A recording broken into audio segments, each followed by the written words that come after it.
can. Yeah, I'll end up hitting about 4 golf balls today. I went over to the oven in middle of July, late July, right after the British Open.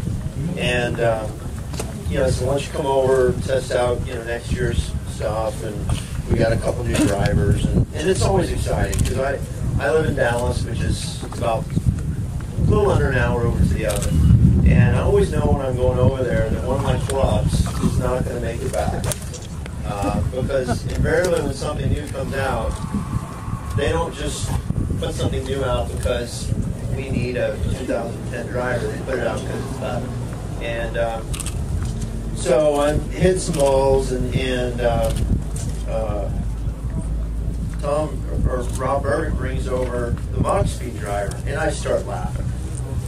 And because everybody, I guess you've seen pictures of it, but at your first glance, it's different. And I started laughing, and I teed this thing up. Well, actually, I hit the VR driver first, and I'm kind of a low spin guy, so I didn't spin the ball enough to keep it to get the optimal launch out of it.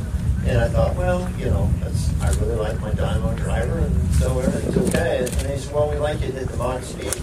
And I started laughing, and I hit this thing, and then I really started laughing. Because the ball, it took off great. It was hot coming off, and so I ended up hitting about, 60 or 80 balls with this driver.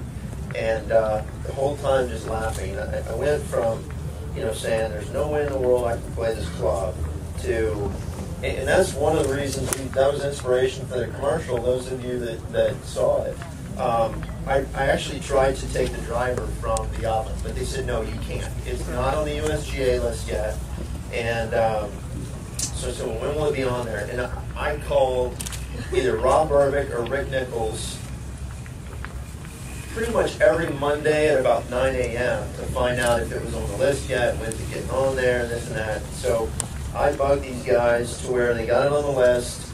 I could play it at the President's Cup and put it in the bag, and this thing is going to make a big difference in my game. It launches higher. The previous square models that I've tried launched great, but it was kind of to me, it's a one-shot driver. And I move the ball around. That's the way I play, moving the height and curving the ball. And with this driver allows me to do it. It doesn't curve as much, but I can move it around when I need to. And so I've really been impressed with this club. To me, this is the definition of Tom Seitz. It's this kind of engineering into a club that me being a conventional, blade iron kind of guy, that I'm playing this driver. I think that speaks a lot for this club. You and Davis were the last two to play Persimmon Woods on tour. Yeah, in '97. He changed about a month or so after I did. So yeah, I've always been very, very conventional. If I'm not mistaken, didn't you pick up like 3-4 miles an hour club head speed? 3 or 4 miles an hour club speed. I mean ball speed. Ball speed. 10 yards a carry. Right. Which, that's from, I don't think I can clear that bunker to, I can clear that bunker. Right. 10 yards is a big deal. So, Tom, why don't you explain the technology behind that? I mean, the aerodynamic design. Well, very quickly, started years ago, and we know that during the normal golf swing, the club is coming heel first through most of the golf swing. This is the relative wind as it comes down to the golf swing. And this is basically from the starting position down to this position is where all the velocity is acquired during the golf swing. And it's only square to impact for just a few milliseconds.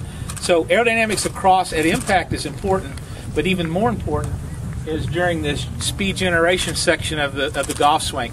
And so that's why it's shaped the way it is. We know a golf ball spins and goes in one direction, but a golf club basically is changing through this whole orientation from top to bottom. And so that's why the shape is what it is, so that it can slip through the air with less drag. As clubs got larger, they started slowing down. Now we're able to back them up as far into a smaller head relative to the wind. It's the same size, 460, but the air thinks it's a little bit smaller, and that's why it's going faster. Anybody have any questions? the club, you need your acceleration from the